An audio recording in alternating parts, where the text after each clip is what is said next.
Could you tell us your name, please? Marty Donini. And what year were you born? 1957, a long time ago. And have you always lived here in Scioto County?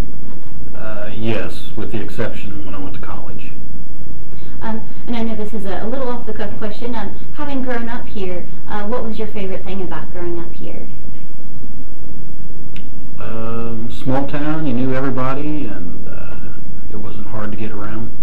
Mm-hmm. Okay, well, I know I asked you specifically to talk about how you were involved in the cleanup and the getting through the ice storm 10 years ago. What is your greatest memory from that? Wow, that was the ice storm of 2003. It was definitely a crippling event. I remember personally, on a personal note, I remember being without electric at my house for 10 straight days, and at the same time having to worry about getting to work and working for the sheriff's office and getting things done here, and at the same time trying to worry about my family. It's probably the most memorable. Never had I ever seen that type of weather. I mean, that was nothing but pure ice. Matter of fact, I had a difficult time getting to work because of the physical location where I live. Kind of like a hill on both sides, but it's probably just the thickness of that ice. And matter of fact, I've been sheriff for 16 years now, and I think it was in February, if I remember right, 2003 when this happened, but out of the entire 16 years of being sheriff, I have never declared a level 3 snow emergency, and that was the only time I've ever declared one, and that just flat means nobody's permitted to be on the road. So yeah, it was a remarkable event. I know the storm started overnight. What was it like when you got up to go about your day? I'm sure that the news had forecasted that, but from what I remember, I don't remember even paying attention to the news, so yeah, it was a surprise. I hadn't expected it, or at least I don't recall expecting it, and it was a surprise, and it's kind of eerie when you looked out, because I mean, everything was silent, and nothing was moving. You mentioned 10 days without power. How did you spend the time and keep your family okay during that time? I remember we used a kerosene heater because our furnace didn't work because no electric. And I remember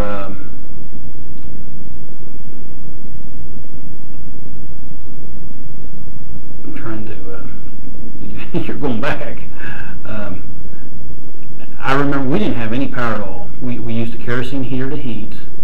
I remember we listened to the radio continuously, and then at one point in time the radio station actually went off the air, which also created us problems here because we have an antenna on the same site that the radio station does, the sheriff's office, so we had some problems until we got that back up and going. But yeah, it was a tough time. You just had to balance it, and live. There wasn't anything you could do about it. But it's all in the past. Rememberable. I know when you came to work, and because you're the sheriff at that time, what were the complications while you were working during that time? Really, I don't recall getting a whole lot of calls. I mean, it was really eerie. Very little activity was going on.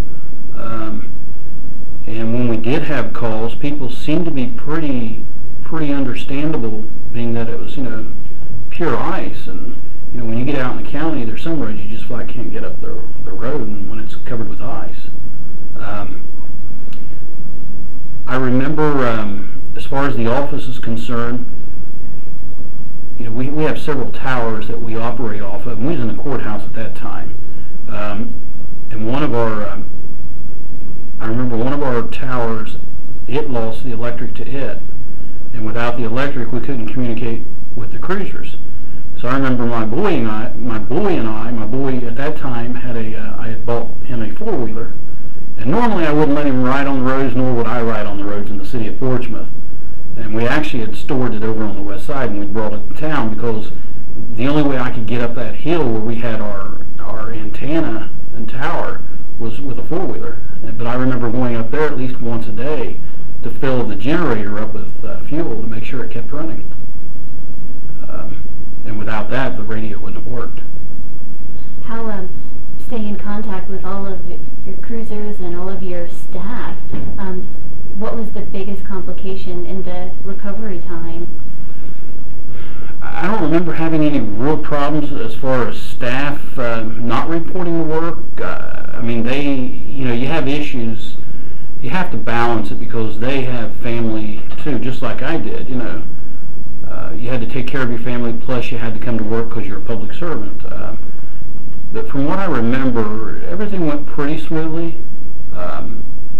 We had pretty good coverage. Didn't move much. It didn't go anywhere really, but they did show up to work, and we were running the jail out of the courthouse at that time. I can't remember if we lost the electric in the courthouse. I'm sure we did, but they had a backup generator there, and I do think it ran quite a few days, if I remember, before the electric was restored to it. Did once you got everybody back and things started to return to normal, how long did it take before things started to feel normal again? I'd say probably about a 2-week period from the time it started. I also remember AEP, the power company, contacting me and wanting to make arrangements to have off-duty deputies follow their trucks around while they restored electric to certain areas of the city and the county, and that was a task because by that happening it required me to even have more people working that was normally scheduled. It's kind of an emergency to begin with, but like I said, it was kind of an eerie emergency because it just seemed like everything stood still. I don't remember any catastrophe as far as anything burning or any shootings or anything of that sort. But I did have to find quite a few different employees to work overtime, those details, and that went pretty smoothly.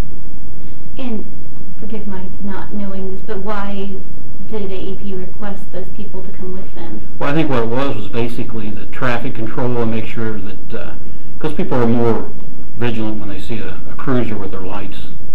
And we did that not just during the daytime hours, but I remember even throughout the entire night.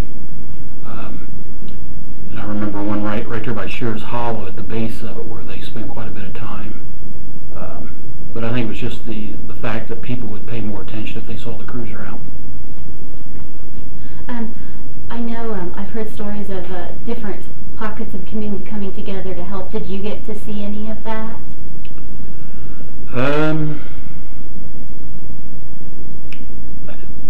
Yeah, in a way. I mean, I had lots of people seemed to be real concerned about the elderly and making sure that they were tended to and checked on, because when you lose your electric, you could very well lose your heat along with that. I remember a lot of people checking on the elderly and pets because it was cold out, it was below freezing. But yeah,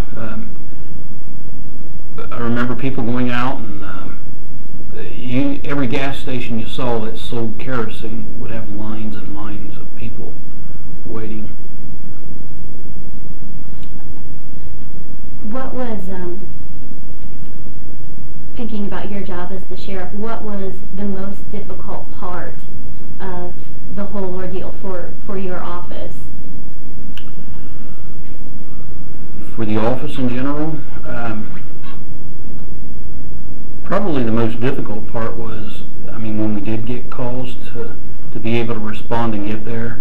But like I said earlier, I think most people were pretty understandable about, not being able to respond to just a simple report call where they wanted a report made of some sort of damage or whatever.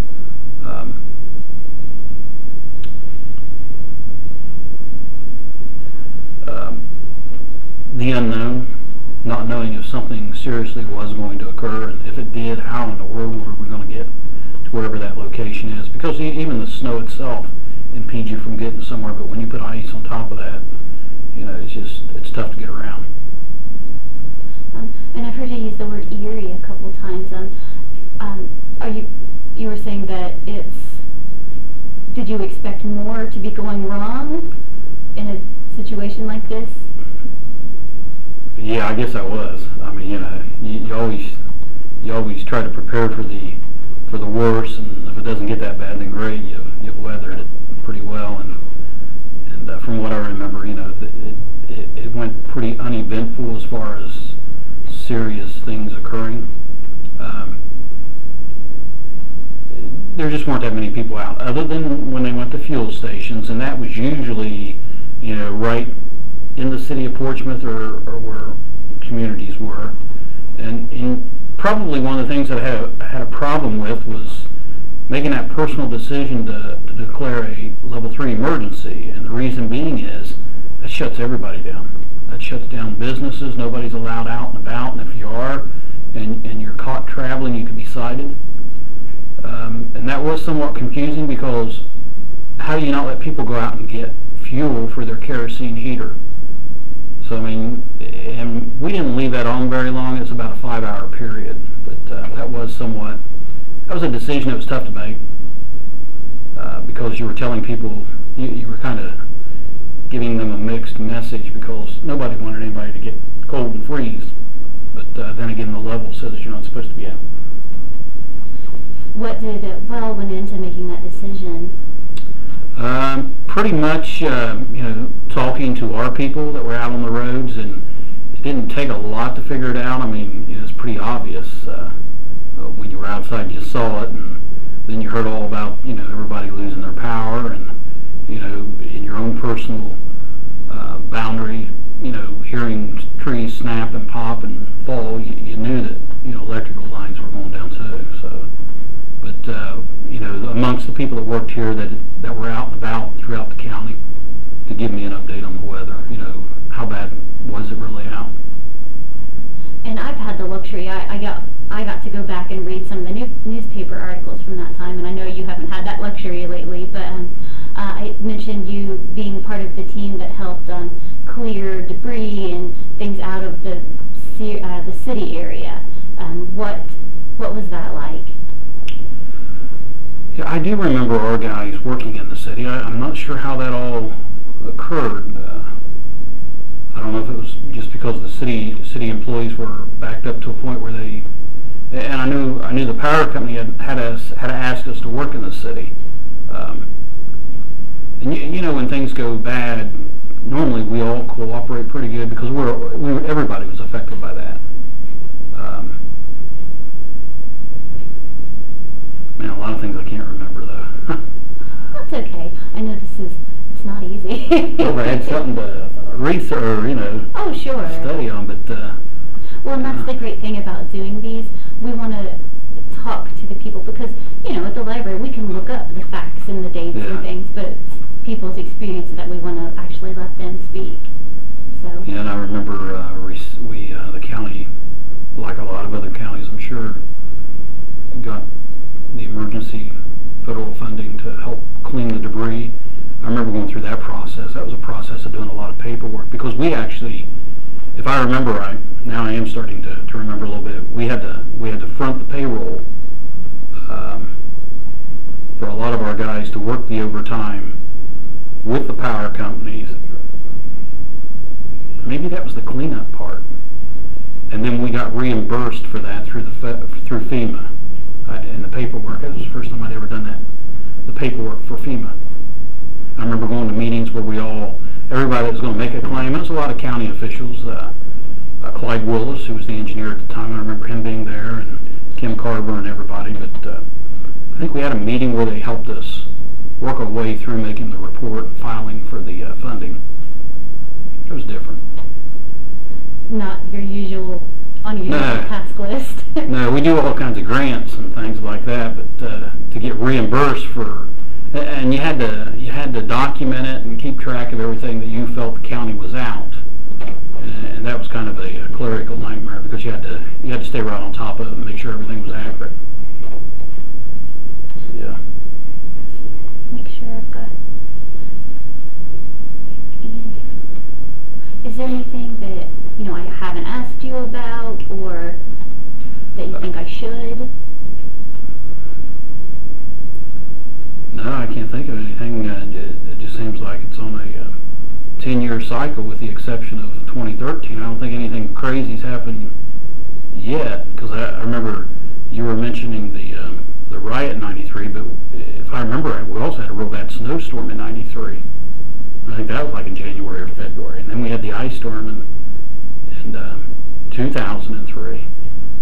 So far, we've weathered through 2013 without too many problems, though we did have a little bit of ice this morning. That's an interesting point. I saw that, knowing I had these interviews today, I saw that on the forecast. After having been through the large ice storm, how does seeing those forecasts affect you? I was a little concerned. I was a little, inquisitive, wondering, I wonder how bad it'll be. But the media hadn't really hyped it up too much. So, and actually, I did have to scrape ice off the car, and it was pretty thick this morning. But it was nothing compared to 2003. I mean, that was remarkable, as thick as that ice was. I mean, some of that ice was like a half-inch thick, if I remember right. Right there on the road, you couldn't go anywhere unless you had studs or chains on your car. But I do remember in 1993, during the snowstorm, I had chains on my vehicle, which I wasn't working here at the time, but I was working at municipal court, and to get back and forth to municipal court, I had to have chains on my car, tires. Did you, during the ice storm, did you have to outfit the deputies' cars, or? I think, I can't remember. I don't remember.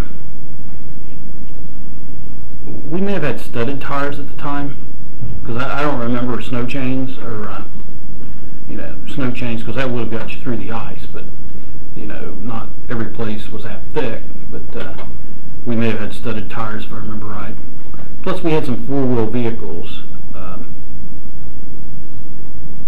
I think that's when we bought our Ford Expeditions, which were four-wheel drives. We bought them the year before, which four-wheel drive doesn't help you a lot in ice, but it's a lot better than nothing. And if you can get off the road or get in the mud, you can move a lot easier. And a lot of country roads are that way. They're gravel.